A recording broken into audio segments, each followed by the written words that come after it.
அதாவது நம்ம ஆசீர்வதிக்கப்படணும் அப்படின்னாலே ஆபிரகாமை விட்டுட்டு ஆசீர்வதிக்கப்பட முடியாது. விசுவாச மார்க்கத்தார் ஆசீர்வதிக்கப்படுகிறார்கள் என்று சொல்லப்படவில்லை, இப்படி எழுதியிருக்கணும். அந்தபடி விசுவாச மார்க்கத்தார் ஆசீர்வதிக்கப்படுகிறார்கள் அப்படின்னு வேதம் சொல்லல. விசுவாசம் உள்ள ஆபிரகாமுடனே ஆசீர்வதிக்கப்படுகிறார்கள். கிறிஸ்தவ ஜீவியம் என்பது வேதத்தின் அடிப்படையில் பார்க்கும்போது நான் என்ன செய்யறேன் நான் என்ன செய்யலைங்கிற வாழ்க்கை கிடையாது. கிறிஸ்தவ வாழ்க்கைங்கிறது வேத வார்த்தைகளின் அடிப்படையில் பார்க்கும்போது நாம் என்ன பண்ண வேண்டும், ஒரு சிலரோடு நாம் நம்மை சேர்த்து கொள்ள வேண்டும். விசுவாசத்தினாலே ஒரு சிலரோடு நம்மை இணைத்து கொள்ள வேண்டும். நான் திராட்சை செடி, நீங்கள் கொடிகள், நீங்க தானா கனி கொடுக்க முடியாது. செடியாக என்னோடு இணைக்கப்பட்டால் நீங்கள் கனி கொடுப்பீர்கள். இப்ப நீங்க ஏதாவது செய்யணும்னு சொல்லல, என் கூட ஜாயின்ல இருங்கன்னு சொல்றாரு. ஒருவன் என்னிலும் என் வார்த்தைகள் அவனிலும் நிலைத்திருந்தால் அவன் மிகுந்த கனிகள் கொடுப்பான். என்ன செய்ய சொல்றாரு? வார்த்தையில ஜாயின் பண்ணி இருக்கிறாரு, என்னோட ஜாயின் பண்ணி இருக்கிறாரு. 1 யோவான் எழுதுகிறார், எங்களுடைய ஐக்கியம் பிதாவோடும் அவருடைய குமாரனாகிய இயேசு கிறிஸ்துவோடும் இருக்கிறது அப்படின்னு இருக்கு. இந்த இடத்துல எழுதி இருக்கிறது ஆபிரகாமோடு ஆசீர்வதிக்கப்படுகிறோம். அப்ப எல்லாமே கிறிஸ்தவ ஜீவியத்தில் முக்கியமான என்னன்னா விசுவாசத்தினாலே நாம் இணைக்கப்பட வேண்டியதாக இருக்கிறது. இன்னொரு இடத்துல 1 கொரிந்தியர் 6ஆம் அதிகாரத்தில் எழுதியிருக்கிறது, தேவனோடு இசைந்திருக்கிறவன் அவரோடு ஒரே ஆவியா இருக்கிறான் என்று எழுதியிருக்கிறது. அதாவது தேவன் வேற நான் வேற இல்லை, இப்போ நாங்க 2 பேரும் ஒன்னாயிட்டோங்குது வேதம். சோ எதன் அடிப்படையில் கிறிஸ்தவ ஜீவியத்தின் ஆசீர்வாதங்கள் எதையாவது நம்ம செய்யணும்னா நம்ம என்ன செய்யறோம் என்ன செய்யலைங்கிறதே எங்க விஷயம் கிடையாது. நாம யாரோடு நம்ம இணைத்துக் கொள்கிறோம். மனிதர்கள் என்று வரும்போது கூட நீங்கள் யாரோடு உங்களை இணைத்துக் கொள்கிறீர்கள் என்பதில் ஜாக்கிரதையா இருக்க வேண்டும்.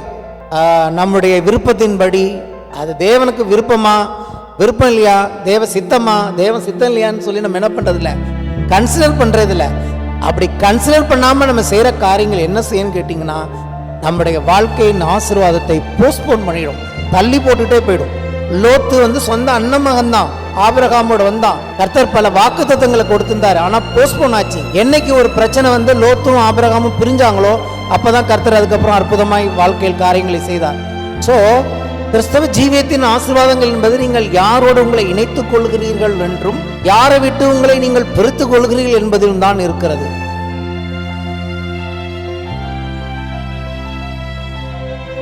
வாசிப்போம். எபிரேயருக்கு எழுதின நிருபம் 6ஆம் அதிகாரம் 11 முதல் 17 வசனங்கள். நீங்கள் அசதியாயிராமல் வாக்குத்தத்தமான ஆசீர்வாதங்களை விசுவாசத்தினாலும் நீடிய பொறுமையினாலும் சுதந்திரத்துக் கொள்ளுகிறவர்களை பின்பற்றுவர்களாய் இருந்து உங்களுக்கு நம்பிக்கையின் பூர்ண நிச்சயம் உண்டாகும்படி நீங்கள் யாவரும் முடிவு பரியந்தம் அப்படியே ஜாக்கிரதையை காண்பிக்க வேண்டும் என்று ஆசையாயிருக்கிறோம். ஆபிரகாமுக்கு தேவன் வாக்குத்தத்தம் பண்ணின போது ஆணையிடும்படி தம்மிலும் பெரியவர் ஒருவரும் இல்லாதபடினாலே தமது பேரில் தானே ஆணையிட்டு நிச்சயமாகவே நான் உன்னை ஆசீர்வதித்து உன்னை பெருகவே பெருக பண்ணுவேன் என்றார். அந்தபடியே அவன் பொறுமையாய் காத்திருந்து வாக்குத்தத்தம் பண்ணப்பட்டதை பெற்றான். மனுஷர் தங்களிலும் பெரியவர் பேரில் ஆணையிடுவார்கள், உறுதி பண்ணும்படிக்கு ஆணையிடுதலே சகல விவாதத்திற்கு முடிவு. அந்தப்படி தேவனும் வாக்குத்தத்தம் பண்ணப்பட்டவைகளை சுதந்திரித்துக் கொள்ளுகிறவர்களுக்கு தமது ஆலோசனையின் மாறாத நிச்சயத்தை பரிபூர்ணமாய் காண்பிக்கும்படி சித்தமுள்ளவராய் ஒரு ஆணையினாலே அதை ஸ்திரப்படுத்தினார். கர்த்தருடைய ஆசீர்வாதத்தை பற்றி போன வாரத்திலிருந்து மறுபடியும் நாம் பார்க்க ஆரம்பித்திருக்கிறோம். இந்த பகுதியில் ஆபிரகாம் ரொம்ப முக்கியமான ஒருவராக இருக்கிறார்.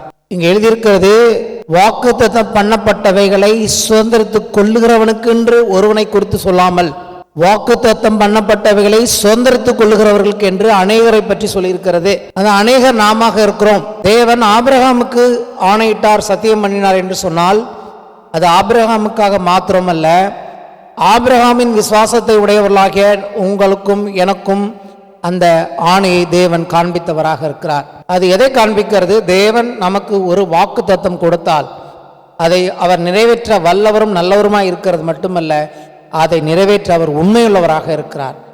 அதை அந்த விவாதத்திற்கு அவர் செய்வாரா செய்ய மாட்டாரா என்கிற விவாதத்திற்கு முடிவு உண்டாக்கும்படி தேவன் ஆணையிட்டார். ஸோ நம்முடைய வாழ்க்கையில் தேவன் ஆசீர்வதிப்பேன் என்று சொல்லியிருப்பார் என்று சொன்னால் அங்கே விவாதத்திற்கு இடம் கிடையவே கிடையாது. எந்த விவாதமும் தேவையில்லை. ஒருவேளை சூழ்நிலை விவாதத்திற்கு நேராக நம்மை நடத்தலாம், அல்லது நம்முடைய வாழ்க்கையில் பல காரியங்கள் நம்மை விவாதத்திற்கு நேராக நடத்தலாம். தேவனை அறிகிற அறிவுக்கு விரோதமாக எழும்பும் மேட்டின்மையான எண்ணங்கள் என்று எழுதியிருக்கிறது. சில மேட்டின்மையான எண்ணங்கள், சில சூழ்நிலைகள் நமக்கு அந்த நிச்சயத்தை எடுத்து போடும்படியாக பல சூழ்நிலைகள் இருக்கலாம். ஆபிரகாமின் வாழ்க்கையில் அவர் என்ன பண்ணிட்டாரு, லேட் ஆகுதுன்னு சொல்லிட்டு ஆகார் வழியாக ஒரு பிள்ளையை பெக்கிறதுக்கு மனைவிக்கு சம்மதம் கொடுத்தாரு இல்லையா? அப்படிதான் நாம் என்ன பண்ணுகிறோம், வாக்குத்தத்தம் பண்ணப்பட்டது வரலைன்னா நம்மளும் ஏதாவது ட்ரை பண்ணலாம் அப்படின்னு நினைக்கிறோம். அது அப்படி கிடையாது. வாக்குவாதங்கள் நடக்கிறது, ஒரு பெரிய நம்ம வாழ்க்கையில் சில கேள்விகள் எழும்புகிறது. அப்படி கேள்விகள் எழும்பும்போது நமக்கு இருக்க வேண்டியது, ஆண்டவர் மாறாத நிச்சயத்தை உடையவராக இருக்கிறார். அங்கே எந்த விதமான தர்க்கத்துக்கும் இடம் கிடையாது. கர்த்தர் ஒன்றை சொல்லியிருப்பார் என்று சொன்னால் நாம் அதை சுதந்திரித்து கொள்ள அவர் உண்மையுள்ளவராக இருக்கிறார். அதைத்தான் நம்ம போன வாரத்தில் பார்த்தோம். அதில் முக்கியமாய் ஒரு காரியம் என்ன பார்த்தோம், ஆபிரகாமுக்கு வாக்குத்தத்தமான ஒரு மகனை தேவன் கொடுத்தார். ஈசாக்கு சாதாரணமான ஒரு பிள்ளை இல்லை, பிள்ளையே பிறக்க முடியாதுங்கிற ஒரு சரீரம் உடைய 2 பேருக்கு ஆண்டுடைய வாக்குத்தத்தம் ஒரு அருமையான பிள்ளையை அவர்களுக்கு கொடுத்தது.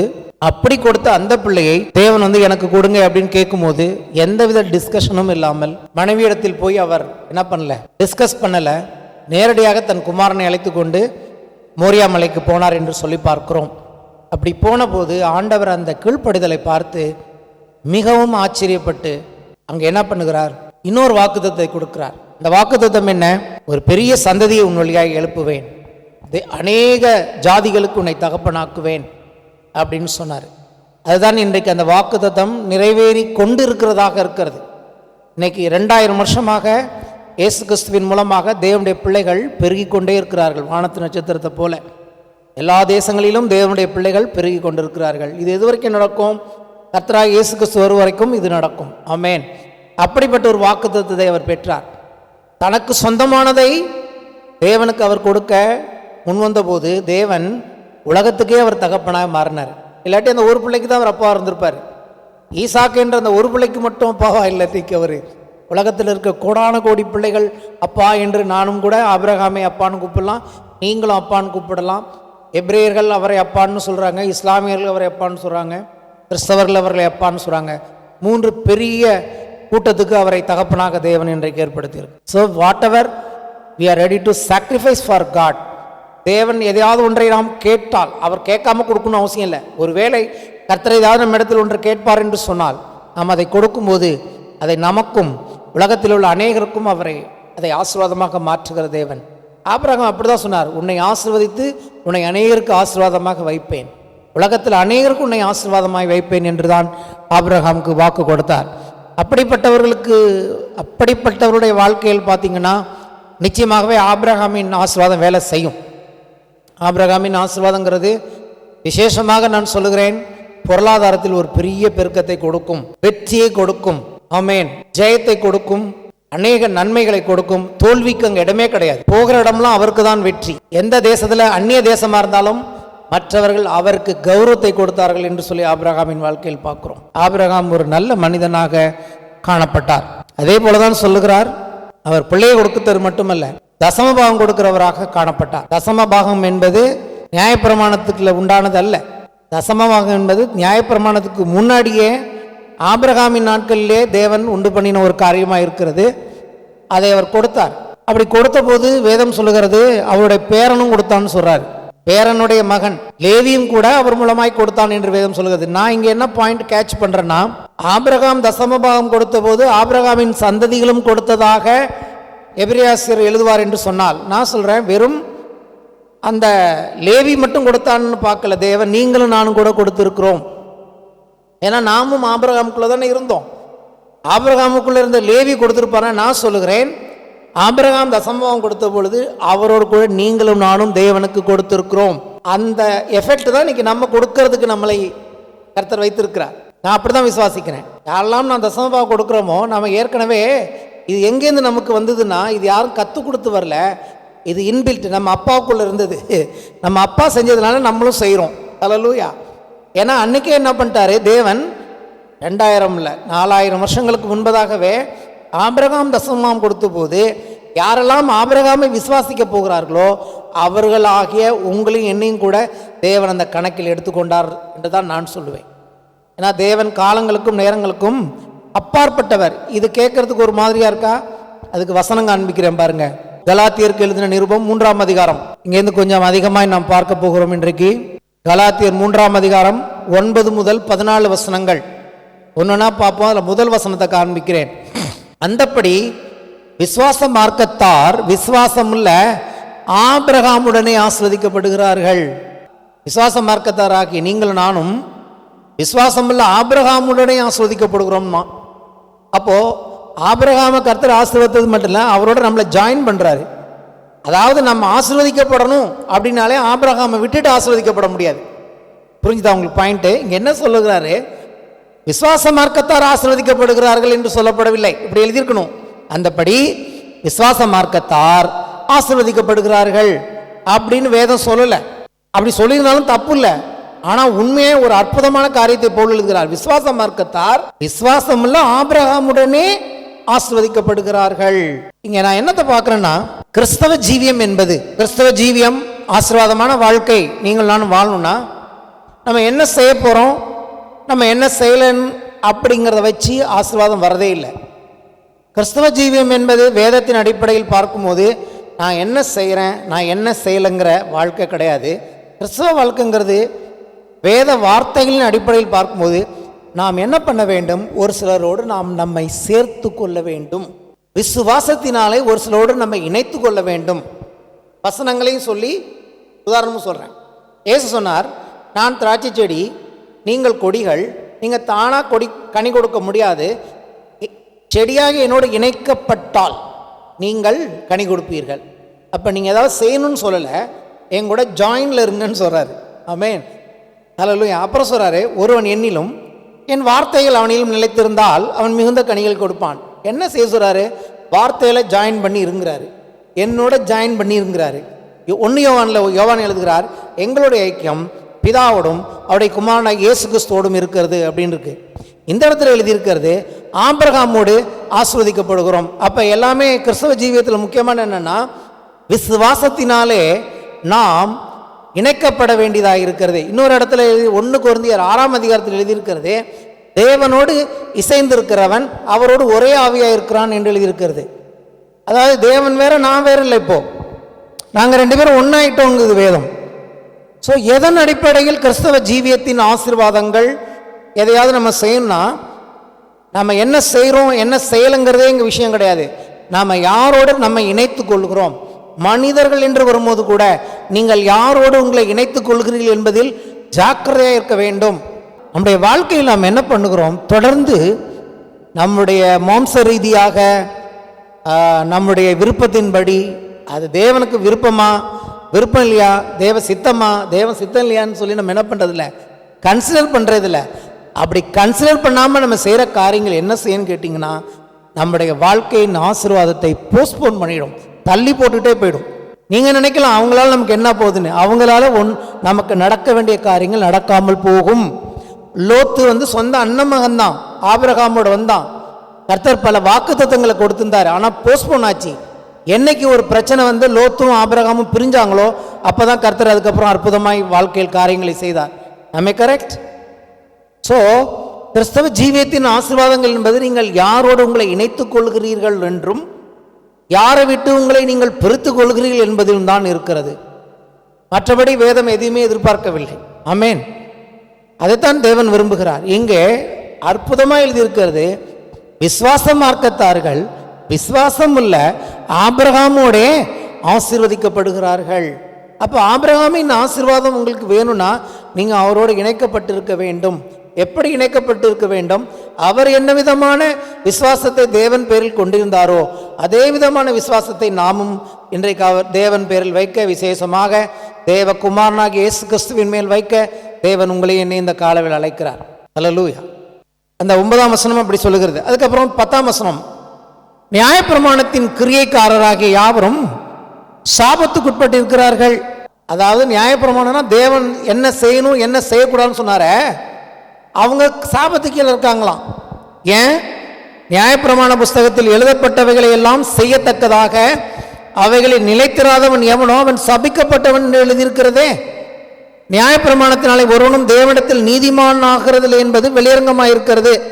இப்போ இங்கே என்ன நான் சொல்ல வரேன், நான் சொன்னபடி யார் ஆசீர்வதிக்கப்படுறாங்கன்னா கரெக்டாக எல்லாத்தையும் செய்கிறவங்க இல்லை, தேவனோடு இணைந்து கொள்ளுகிறவர்கள், தேவனை விசுவாசிக்கிறவர்களுக்கு தான் ஆசீர்வாதமே ஒழிய, இல்லை நான் இதெல்லாம் செஞ்சால் கர்த்தர் என்னை ஆசீர்வதிப்பார் நினச்சாங்கன்னா எஸ், கரெக்டாக செய்யும் போது ஆசீர்வாதம் வரும். ஆனால் கரெக்டாக செஞ்சுட்டு வந்தது செய்யாமல் விட்டா சாபம் வந்துடும். புரியுதா? நான் என்ன செய்கிறேன், நான் இப்போ பாருங்கள், இப்படி இந்த நாளிலேருந்து கர்த்தருக்கு நான் இப்படி இருக்க போகிறேன், அதனால் கர்த்தர் நாளையிலேருந்து நான் ஆசீர்வதிப்பார் நீங்கள் நம்புனீங்கன்னா ஒருவேளை நாளையிலேருந்து ஆசீர்வாதம் வரும். ஒரு வாரத்தில் நீங்கள் செய்கிறத விட்ட பிறகு அந்த ஆசீர்வாதமும் உங்களை விட்டு போய்விடும். அது பேர் அதான் நியாயப்பிரமாணம். சரியா?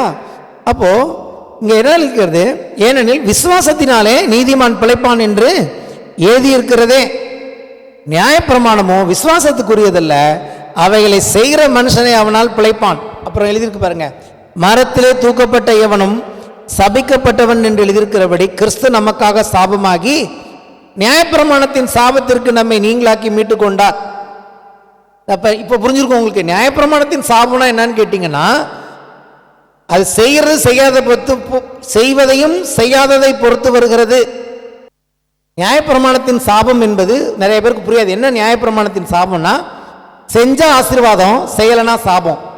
இப்போ இயேசு என்ன பண்ணிட்டாரு, செஞ்சா ஆசீர்வாதம் செய்யலனா சாபத்திலிருந்து என்னை நீங்களாக்கி, செஞ்சா ஆசீர்வாதம் செய்யலனா சாபங்கிறது இப்போ எனக்கு கிடையாது, எப்போதுமே ஆசீர்வாதம் தான். ஆபிரகாம் போல. அது எப்படி எனக்கு வருதுன்னா, இயேசு கிறிஸ்துவை விசுவாசிப்பதன் மூலமாக வருகிறது. ஏன்னா தேவன் எதை செய்யணும் எதை செய்யக்கூடாதுன்னு எதிர்பார்த்தாரோ அதை இயேசு செஞ்சு முடிச்சிட்டாரு. என்னால் செய்ய முடியல, உங்களாலையும் செய்ய முடியல, அவங்களாலையும் செய்ய முடியல, எவங்களாலையும் செய்ய முடியல. இயேசு செஞ்சபடினாலே இந்த நியாயப்பிரமாணத்தின் சாபத்திற்கு நீங்களாக நம்மை மீட்டு கொண்டார். சும்மா மீட்டுக்கொள்ள எதுக்கு? நான் ரெண்டு காரியம். ஒன்று, ஆபிரகாமுக்கு உண்டான ஆசீர்வாதம். ஆபிரகாமுக்கு உண்டான ஆசீர்வாதம்னா என்ன முக்கியமாக புரிஞ்சுக்கணும். ஐஸ்வர்யத்தை பற்றி மட்டும்தான் நமக்கு ஞாபகம் வரும். அது மட்டும் இல்லை, பிள்ளை பிறந்தது மட்டும்தான் ஞாபகம் வரும். நான் சொல்லுகிறேன், அதாவது த மேன் ஆஃப் இன்னபிலிட்டி, ஒரு மனுஷன் இயலாமையின் மனுஷனாக இருக்கிறான். அவனால் ஒன்றும் செய்ய முடியாதுங்கிற இடத்துல அவனை எல்லாம் செய்யக்கூடிய ஒருவனாக மாற்றுவது தான் ஆபிரகாமின் ஆசீர்வாதம். சிம்பிளா நான் சொல்றேன், ஆபிரகாமின் ஆசீர்வாதம் என்பது நம்பிக்கையற்ற, மற்றவர்களால் ஒரு முத்திரை குத்தப்பட்ட, இவனுக்கு இனி பிள்ளை பிறக்காது என்று முத்திரை குத்தப்பட்ட ஒரு மனுஷனும் மனுஷியும். இயற்கையும் சூழ்நிலையும் பார்த்தா அவங்களுக்கு டாக்டர் சர்டிஃபிகேட்டே கொடுக்கலாம், இவனுக்கு இனி பிள்ளை பிறக்காது, இவளுக்கு இனி பிள்ளை பிறக்காது, இவர்களுடைய வாழ்க்கை இவ்வளவுதான் என்று சொல்லி காணப்படுகிற ரீதியில் முத்திரை கொடுத்தப்பட்ட இன்னெபிலிட்டி, அவனால் இனி இயலாது என்று சொல்லுகிற ஒரு மனுஷனை பார்த்து கர்த்தர் சொல்லுகிறார், என்னுடைய ஆசீர்வாதம் உன்னை ஜாதிகளுக்கு தகப்பனாய் மாற்றும் என்று சொன்னார். ஹல்லேலூயா. அப்ப இந்த விசுவாசத்தினால் உண்டாகும் ஆசீர்வாதம் என்பது என்ன? அதாவது ஆபிரகாமின் ஆசீர்வாதம் என்பது, என்னால் எதெல்லாம் இயலாது என்று எனக்கு இயற்கை சொல்லுகிறதோ, என்னால் எது இயலாது என்று என் சரீரம் சொல்லுகிறதோ, என்னால் எது இயலாது என்று என் பிறப்பு சொல்லுகிறதோ, என்னால் எது இயலாது என்ற உலகமும் மருத்துவமும் சர்டிபிகேட் கொடுக்கிறதோ, அதை உடைத்து மனுஷனால் கூடாதான் தேவனால் எல்லாம் கூடும் என்று என் வாழ்க்கையில் அற்புதத்தை செய்கிற ஆசீர்வாதமே ஆபிரகாமின் ஆசீர்வாதம். பிள்ளை பெறல் ஆய்க்கில்லாதவன் என்று சொல்லப்பட்ட ஒருவனாலே வானத்து நட்சத்திரத்தை போன்ற பிள்ளைகள் பிறந்தார்கள் என்று என் வேதம் சொல்லுகிறது. கிறிஸ்து இயேசுவினால் புறஜாதிகளுக்கு வரும்படியாகவும் ஆவியை குறித்து சொல்லப்பட்ட வாக்குத்தத்தத்தை நாம் விசுவாசத்தினாலே பெறும்படியாகவும் இப்படி ஆயிற்று.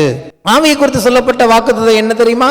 ஆபிரகாமின் ஆசீர்வாதம் இன்னைக்கு வந்தது மட்டுமல்ல, இயேசு கிறிஸ்துவை விசுவாசத்தினாலே தேவ ஆவியானவரை நாம் பெற்றிருக்கிறோம். ஆவியானவர் என்பது நமக்கு வாக்கு பண்ணப்பட்டவர். என் ஆவியை உங்கள் மேல் ஊற்றுவேன் என்று தேவன் வாக்கு பண்ணியிருந்தார். அந்த வாக்கு தந்தம் பண்ணப்பட்ட ஆவியானவர் இன்னைக்கு வந்திருக்கிறார். எதுக்கு வந்திருக்கிறாராம்? அதை பற்றி கலாத்தியர் 3:5 எழுதியிருக்கிறது.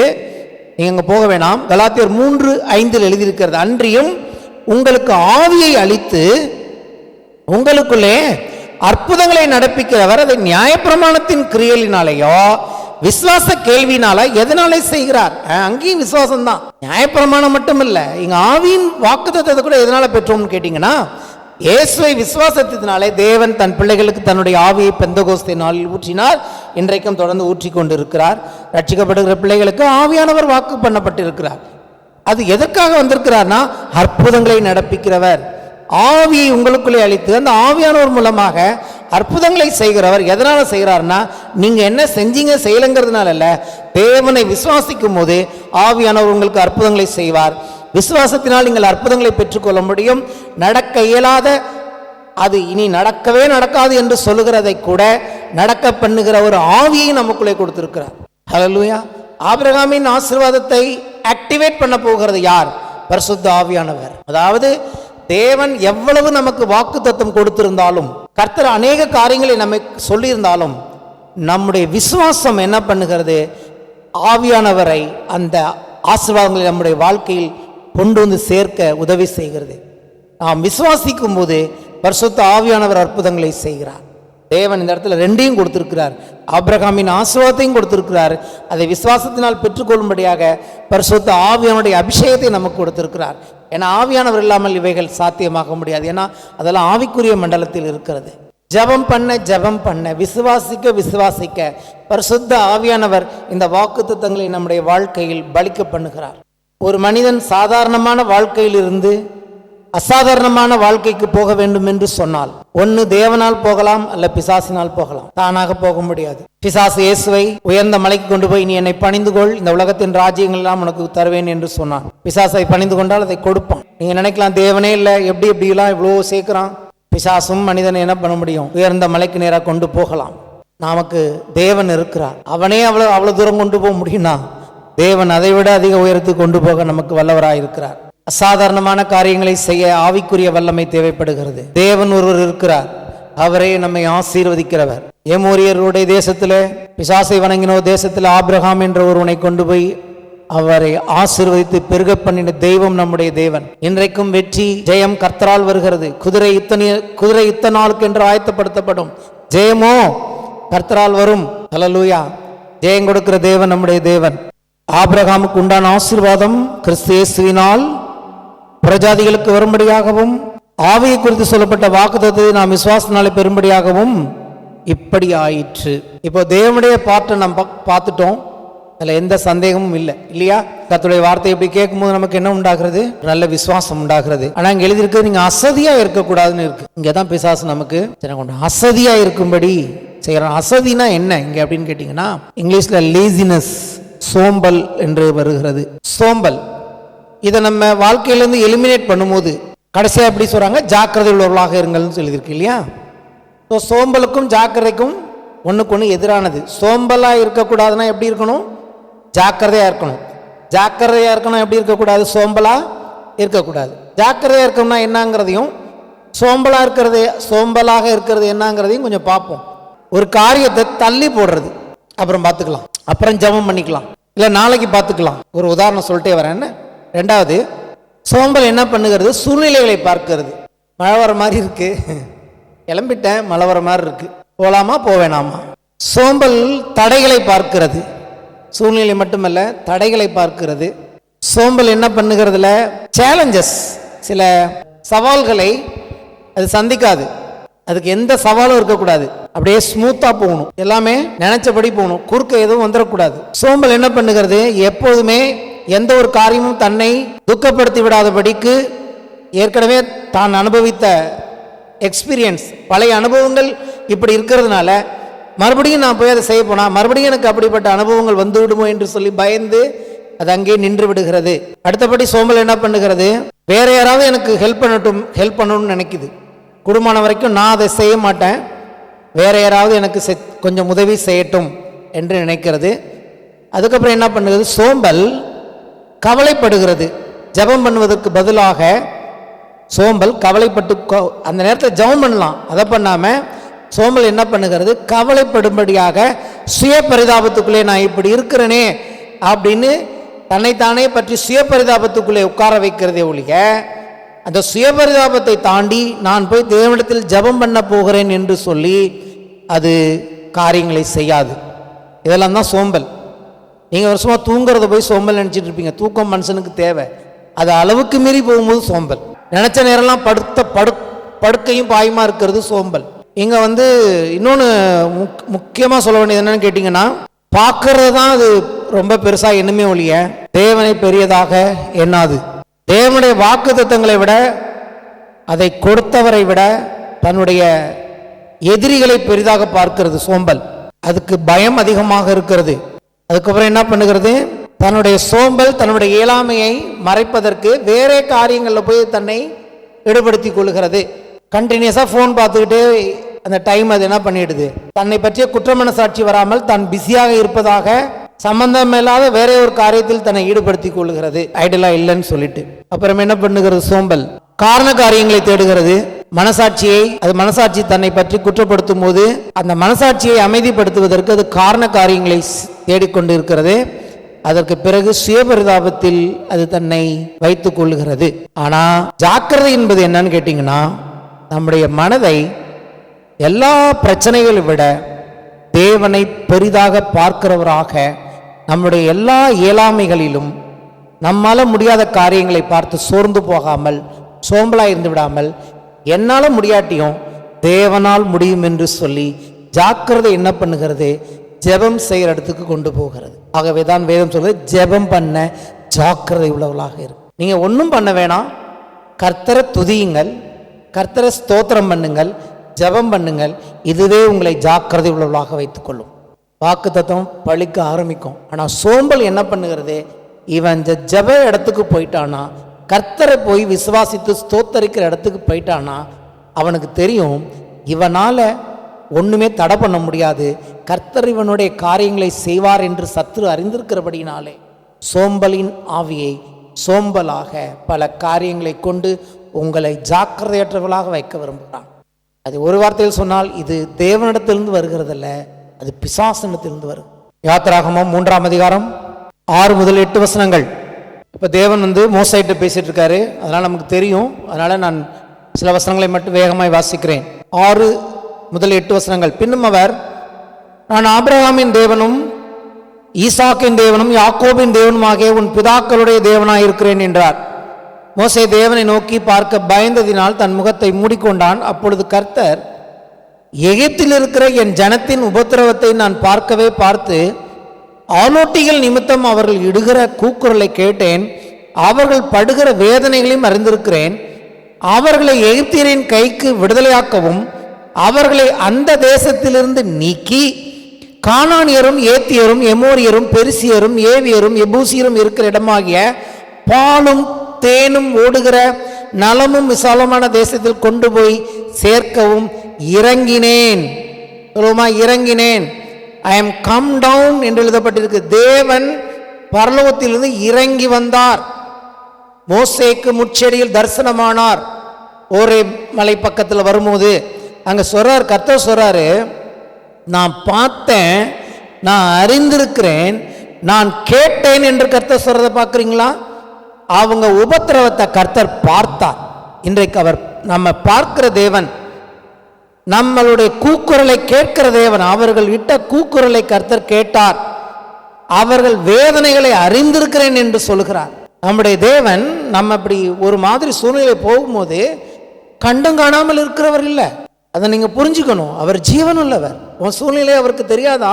அப்ப என்ன பண்றாரு? அவரு விடுதலையாக்கவும் சொல்றாரு, ஒரு தேசத்திலிருந்து நீக்கி இன்னொரு தேசத்துல சேர்க்க இறங்கினாராம்.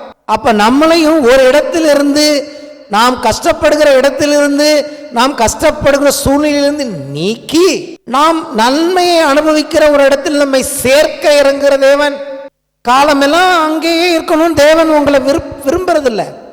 நீங்களும் நானும் எந்த இடத்துல இருக்கிறோமோ அந்த இடத்துல நம்ம என்ன விதமான வழி வேதனைகளில் ஊடாக கடந்து போகிறோம் என்பதை பார்க்கிறவரும் கேட்கிறவரும் அறிந்திருக்கிறவரும் அதற்கு ஒரு தீர்வை உண்டும் பண்ணி இறங்கி வருகிற தேவனாய் இருக்கிறார்.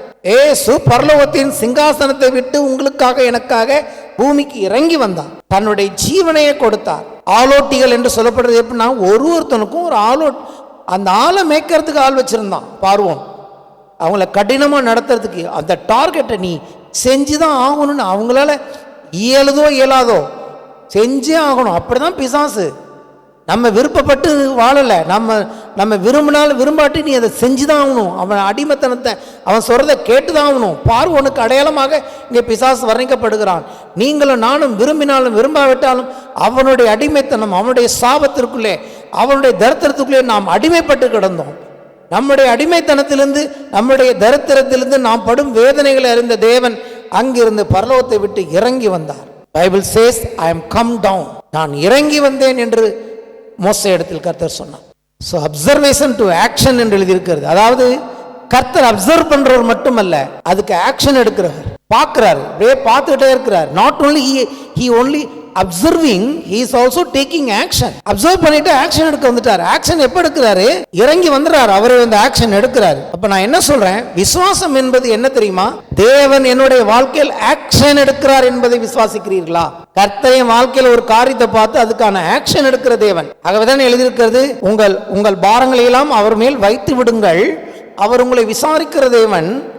பாடணும் இல்லையா, கர்த்தர் மேல பாரத்தை என்ன விசாரிக்கிறாருன்னா, விசாரிச்சுட்டு அப்படியா அப்படின்னு கேட்டுட்டு போற விசாரிக்க, நல்லா இருக்கீங்களான்னு கேட்டுட்டு போறவர் இல்ல, கர்த்தர் விசாரிக்கிறவரும் விசாரித்து அதற்கான ஆக்ஷன் எடுக்கிறவர். ஜெபம் பண்ண போறீங்களே, அங்க என்ன பண்றீங்க? தேவன் ஆக்ஷன் எடுப்பார். For your every prayer he will take action. Action எடுக்கிற ஒரு தேவன் கையில் நீங்க இருக்கீங்க. 30 வருஷத்துக்கு மேல பார்த்துட்டு இருக்கேன், கர்த்தருடைய வாழ்க்கையில் ஆக்ஷன் எடுக்கிற தேவனாக இருக்கிறார். he is taking action. நேத்துக்கும் எடுக்கிறார், இன்னைக்கும் எடுக்கிறார். எனக்கு ஏன் என் ஆண்டவர் மேல ரொம்ப ஆசை, ஏன் அவ்வளோ பாசம், ஏன் உள்ள நேசம் தெரியுமா? என் ஆண்டவர் என் வாழ்க்கையில ஒன்றுக்கும் எனக்காக ஆக்ஷன் எடுக்கிறவர். ஹல்லேலூயா. நாம போலீஸ் ஸ்டேஷனுக்கும் கோர்ட்டுக்கும் வர்றதில்லை, நாம் தேவனிடத்தில் போகிறோம், ஜீவன் உள்ளவரிடத்தில் போகிறோம், அவர் நம்மை விசாரிக்கிறவரிடத்தில் போகிறோம், அவர் நம் வேதனைகளை அறிந்திருக்கிறவரிடத்தில் போகிறோம், நம்முடைய கூக்குரலை கேட்கிறவரும் பார்க்கிறவரும் ஆகி இருக்கிற ஜீவனுள்ள தேவனிடத்தில் போகிறோம். he is taking action. சில சமயங்கள் அமைதியா இருக்கு, ஒன்றும் தெரியல, இல்லை இல்லை இல்லை இல்லை இல்லை, கொஞ்சம் பொறுத்துக்கணும். கர்த்தர் அதன் காலத்தில் ஆக்ஷன் எடுக்கிறவராக இருக்கிறார். கர்த்தருடைய ஆவியானவர் இந்த காலையில் உங்களோட பேசி கொண்டிருக்கிறார். கர்த்தர் ஆக்ஷன் எடுக்க வந்தாரு, விசுவாசத்துக்காக பேசியிருக்கேன். கர்த்தர் ஆக்ஷன் எடுக்க வந்திருக்கிறாரு. முதல்ல பாலும் தேனும் கொடுக்கிற தேசம்னு சொன்னதே அவர் தான். இங்கேருந்து உன்னை நீக்கி அங்க கொண்டு போய் சேர்ப்பேன்னு சொன்னது அவர் தான். என்னை எந்த இடத்துல இருந்து நீக்கினாரோ அவர் தான் நீக்கினார். எந்த இடத்துல என்னை கொண்டு போய் சேர்த்தாரோ அவர் தான் சேர்க்கிறார். நீக்கிறதும் அவர் தான், சேர்க்கிறதும் அவர் தான். இது இடையில உங்களுக்கு எனக்கு என்ன? விசுவாசிக்க வேண்டும். எங்கிருந்து என்னை நீக்கினாரோ அந்த தேவன் எங்கே கொண்டு போய் சேர்க்க அவர் அழைத்தார், அங்கே கொண்டு போய் என்னை சேர்க்க அவர் உண்மையுள்ளவர். இங்கதான் விசுவாசம் வேலை செய்யுது. இதுக்கு இடையில விசுவாசிக்காம போனாதான் பிரச்சனை. இங்க அதுதான் அவங்க பண்ணாங்க. என்னாகமம் 13ஆம் அதிகாரம் 27 முதல் 33 ஜாக்கிரதையை பற்றி பேசி கொண்டிருக்கிறேன். நிறைய பேச நேரம் இல்லை, அதனால சுருக்கமா சொல்றேன். இவங்க போய் அந்த தேசம் எப்படிப்பட்ட தேசம் வேவு பார்க்க போயிட்டு வந்தாங்க. அந்த சம்பவம் இது. என்னாகமம் 13:27-33. அவர்கள் மோசேயை நோக்கி, நீர் எங்களை அனுப்பின தேசத்துக்கு நாங்கள் போய் வந்தோம், அது பாலும் தேனும் ஓடுகிற தேசம்தான். ஆமா, அந்த தேசத்துல பாலும் தேனும் தான் ஓடுது. யார் சொன்னா? கர்த்தர் தான் சொன்னாரு. இவங்க பார்த்துட்டு ஆமா மோசே சொன்னது சரிதான். அந்த ஆனால் போட்டாங்க பாருங்க, இது அதனுடைய கனி. ஆனாலும், இந்த ஆனாலும் தான் பிரச்சனை. கர்த்தர் சொன்னார், உன்னை பெருக பண்ணுவேன், உன்னை அற்புதமா வைப்பேன்பான்னு சொன்னாரு. ஆனாலும் 30 வருஷமா எனக்கு இந்த பிரச்சனை இருக்கே. கர்த்தர் என்ன இப்படிதான் சொன்னாரு, ஆனாலும் என் குடும்பம் இப்படி இருக்கே, அது அங்கதானே அப்படி இருக்கு. ஆனாலும் அந்த தேசத்தில் குடியிருக்கிற ஜனங்கள் பலவான்கள், பட்டணங்கள் அரணிப்பானவைகளும் மிகவும் பெரியவுமாய் இருக்கிறது. அங்கே ஏனாக்கின் குமாரையும் கண்டோம். அமலேக்கர் யாரா இருக்காங்கன்னு லிஸ்ட் போடுறாங்க. எல்லாத்தையும் அந்த லிஸ்ட் எல்லாம் அப்புறம் பார்த்துக்கலாம். அப்போ ஒருத்தன் சொல்றான் பாருங்க, அப்பொழுது காலை மோசைக்கு முன்பதாக ஜனங்களை அமர்த்தி, நாம் உடனே போய் அதை சுதந்திரித்துக் கொள்வோம், அதை நாம் எளிதாய் ஜெயித்துக் கொள்ளலாம் என்றான். அதுதான் விசுவாசம். ஒருத்தனுக்கு தான் இருந்துச்சு. 2 பேர் மோசை காலை இத்தாம் பெரிய கூட்டத்தில், தமிழ் இத்தாம் பெரிய கூட்டத்தில் பாலும் தேனும் ஓடுறதை கொடுக்குறேன்னு சொன்னாரு. அவர் தான் இறங்கி வந்தாரு. இவங்களுக்கு சும்மா கூட்டிட்டு வரல, ஏற்கனவே பார்வோனுக்கு என்னென்ன பண்ணணுமோ பண்ணி கூட்டிட்டு வந்தாரு. இப்போ அந்த தேசத்துக்கு கிட்ட வந்துட்டாங்க. ஆனா அவங்க என்ன சொல்றாங்க, கர்த்தருடைய வாக்கு தத்துவம் கரெக்டு தான், பால் தேனும் ஓடுது. ஆனா சோம்பல், இதுதான் ஜாக்கிரதையற்ற தன்மை. அங்க இருக்கிற சூழ்நிலைகளை பார்த்தார்கள். அதை பார்த்தோன்னே இங்கே இருந்துருவோன்ட்டாங்க. இங்கே இருந்துருவோன்னு மட்டும் சொல்லல, திரும்பி எகிப்துக்கே போயிடுவோன்ட்டாங்க. அதான் சொல்றேன், ஜாக்கிரதையற்ற தன்மை என்பது என்னன்னா, எதிரிகளை ஃபேஸ் பண்ண அவங்களுக்கு தயாரா இல்லை. ஏன் இல்லைன்னா, எதிரிகளை ஃபேஸ் பண்ண போறது இவங்க கிடையாது, கர்த்தர் சொன்னபடினால கர்த்தர் தான் அவங்களை ஃபேஸ் பண்ண போறாரு. நம்ம சும்மா தான் இருக்க போறோம் அப்படிங்கிற விசுவாசம் கர்த்தர் மேல இல்லை. கர்த்தர் ஒரு வாக்கு தத்தத்தை கொடுத்திருக்காருன்னா, நான் சொல்லுகிறேன் இன்னிலிருந்து, கர்த்தர் ஆக்ஷன் எடுக்கிறவர் என்பதை நம்ப வேண்டும். நாம் கர்த்தரோடு கோஆபரேட் பண்ண வேண்டும். விசுவாசித்தால் போதும், அவர் ஆக்ஷன் எடுத்துக்கொண்டிருக்கிறார். ஆக்ஷன் எடுக்கிறது ஒரு நாள் என்ன பண்ணும், திடீர்னு ஒன்றும் நடக்கும், திடீர்னு அந்த பிள்ளை பிறக்கும், திடீர்னு ஒரு அற்புதத்தை கர்த்தர் செய்வார். ஆனால் நமக்கு அது வேண்டும். ஹல்லேலூயா. நம்ம என்ன பண்ணிடுறோம், சூழ்நிலை பார்த்து இது இனிமேல் நடக்காது. ஒரு சின்ன சின்ன வாழ்க்கையில் நம்ம பார்க்குறதான், கர்த்தர் நம்ம ஜெபம் பண்ண ஆக்ஷன் எடுக்கிறாருல்ல, அந்த ஆக்ஷன் டிலே ஆகும்போது அந்த டிலே, அந்த சமயத்தில் நம்ம அந்த விசுவாசத்தை பத்திரமா பிடிச்சிக்கிறோம் பாருங்க, அது பேர் தான் பொறுமை. ஹல்லேலூயா. நான் போனேன், ஜெபம் பண்ணேன், கர்த்தர்கிட்ட சொல்லிட்டேன், கர்த்தர் ஆக்ஷன் எடுத்துட்டு இருக்காரு. We have to wait. அந்த நேரத்தில் நம்ம எப்படி நம்ம இருதயத்தை காத்துக்கொள்கிறோம் என்பதுதான் இங்கே இப்போ என்ன பண்ணுறாங்கன்னு கேட்டிங்கன்னா, இன்னும் சொல்கிறாங்க, அந்த ஜனங்களை நம்மளை எதுக்க முடியாது, அவங்க நம்மளோட பெரிய ஆளுங்க, அவங்க பெரிய ஆட்கள், ராட்சதர்களாக இருக்காங்க, எங்கள் பார்வைக்கே நாங்கள் வெட்டிக்கிளி போல இருக்கோம். இப்போ அவங்கள பார்த்தோன்னா இவங்களுக்கு ஒரு தாழ்வு மனப்பான்மை வந்துட்டு சோம்பல் அடுத்து என்ன பண்ணும், மற்றவர்களை விட நம்மை ரொம்ப குறைச்சி மதிப்பு போட வச்சிரும். நீ ஒன்றும் இல்லைன்னு சொல்லும், யூ ஆர் நத்திங். எப்போ உங்களுக்கு நீங்கள் ஒரு ஆள் இல்லை, நீங்கள் ஒரு பொருட்டு இல்லை, நீங்கள் தகுதி இல்லை, கர்த்தருக்கு கர்த்தருடைய ஆசீர்வாதத்துக்கு தகுதி கிடையாது, இல்லை எதையோ ஒன்று செய்கிற, இனிமேலும் அதை உங்களால் செய்ய முடியாது. கூப்பிட்டாரு, கர்த்தர் தான் அழைச்சிட்டு வந்தார், ஊழியத்துக்கெல்லாம் கொண்டாந்துருக்கிறாரு. ஆனால் சூழ்நிலையை பார்த்தா இதுக்கப்புறம் இந்த ஊழியத்தை நீ செய்கிறதுக்கு என்ன கிடையாது, உனக்கு லாயக்கு இல்லை அப்படிங்கிற ஒரு மனநிலை வருவது அவிசுவாசம். இப்படி இஸ்ரேல் புத்திரர்களே நாங்கள் சுற்றி பார்த்து இந்த தேசத்தை பற்றி துர்ச்செய்தி பரம்ப செய்தார்கள். அதுக்கப்புறம் 14ஆம் அதிகாரத்தில் பார்த்தீங்கன்னா அது ரொம்ப மோசமாக இருக்கும். அந்த ஆர்கியூமெண்ட்ஸ் ரொம்ப நம்பிக்கையற்ற ஆர்கியூமெண்ட்ஸை அது கொடுக்கிறது என்று சொல்லி பார்க்கிறோம். சரி, இதெல்லாம் எப்படி இருக்கக்கூடாது என்பதற்கான உதாரணம், எப்படி இருக்கணுங்கிறதுக்கு உதாரணத்தை மட்டும் சொல்லி முடிக்கிறேன்.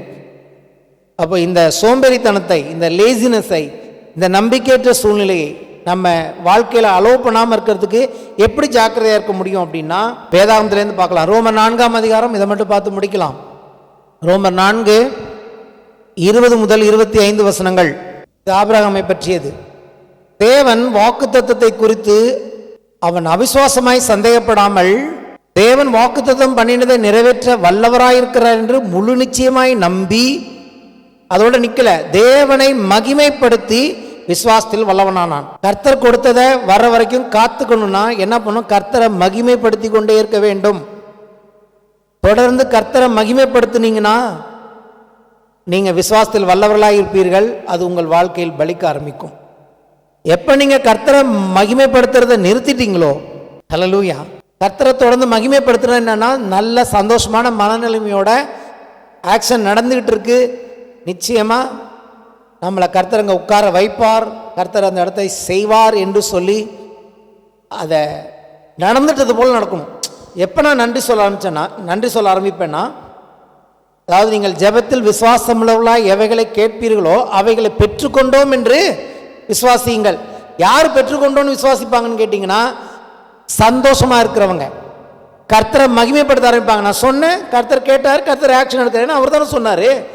அப்போ வரப்போகுது, நான் என்ன பண்ண போகிறேன், இப்பொழுதே கர்த்தருக்கு நன்றி செலுத்த போகிறேன், நன்றியோடு ஆண்டவரை மகிமைப்படுத்த ஆரம்பிக்கிறேன், தேங்க்யூ சொல்ல ஆரம்பிக்கிறேன். அதுதான் விசுவாசம். அப்படி மகிமைப்படுத்தும் போது விசுவாசத்தில் வல்லவனானான், ஆகையால் அது அவனுக்கு நீதியாக எண்ணப்பட்டது. கர்த்தர் என்ன பண்றாரு, அப்படி நம்பி மகிமைப்படுத்துகிறவர்களை நீதியாக காண்கிறார். அது அவனுக்கு நீதியாக எண்ணப்பட்டது என்பது அவனுக்காக மாத்திரமல்ல, எதுவுமே ஆபிரகாமுக்கு மட்டுமல்ல, வேதத்தில் எல்லாம் நமக்கு தான் இல்லையா. விசுவாச மார்க்கத்தார்கள் விசுவாசம் உள்ள ஆபிரகாமோடு ஆசீர்வதிக்கப்படுகிறார்கள். இங்கே எழுதியிருக்கிறது அது அது அவனுக்காக மாத்திரமல்ல நமக்காகவும் எழுதப்பட்டிருக்கிறது. நம்முடைய கர்த்தராகிய இயேசுவை மரித்தோரிலிருந்து எழுப்பினவரை, பிதாவாகிய தேவனை விசுவாசிக்கிற நமக்கும் அப்படி எண்ணப்படும். நம்மளையும் ஆபிரகாமை வேதம் பிரிக்கவே இல்லை. அவர் நம்முடைய பாவங்களுக்காக ஒப்பு கொடுக்கப்பட்டும் நாம் நீதிமான்களாக்கப்படுவதற்கு எழுப்பப்பட்டும் இருக்கிறார்.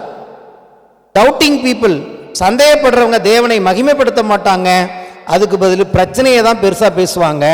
ஆனால் தேவனை மகிமைப்படுத்துகிற மக்கள் ஒரு நாளும் பிரச்சனையை பார்த்து அதை பெருசாக பேச மாட்டாங்க, அவங்க தேவனை தான் பெருசாக பேசுவாங்க. எப்போ வாயில் துதியும் ஸ்தோத்திரம் என்ன வித பிரச்சனை வந்தாலும் அந்த பிரச்சனைக்கு நம்ம எவ்வளோ மதிப்பு கொடுக்குறோம், எவ்வளோ டைம் எடுத்துக்கிறோங்க பொறுத்து இருக்குது. கொஞ்சோண்டு டைம் பிரச்சனைக்கு எடுத்துக்கிட்டு அதை அப்படியே விட்டுட்டோம்னா கர்த்தரை மகிமைப்படுத்த ஆரம்பிச்சோன்னு அர்த்தம். கொஞ்சோண்டு டைம் கர்த்தரை மகிமைப்படுத்திட்டு அந்த பிரச்சனையை பற்றி நாள் கணக்காக பேசிகிட்டு இருக்கோம்னா நம்ம பிரச்சனையை மகிமைப்படுத்தணும்னு அர்த்தம். எப்போ நம்ம சரியான இடத்துக்கு வரோம்னா, முன்னெல்லாம் நிறைய நேரம் பேசினேன், இப்போல்லாம் பிரச்சனையை பார்த்தா அது என்னை பாதிக்க நான் அனுமதிக்கிறதே இல்லை. ஏன்னா பிரச்சனையை விட என் தேவன் பெரியவராக இருக்கிறார் என்று சொல்லி நான் கர்த்தரை மகிமைப்படுத்தி விசுவாசத்தில் வல்லவனாகும் போது நான் எப்படி இருக்கிறேன்?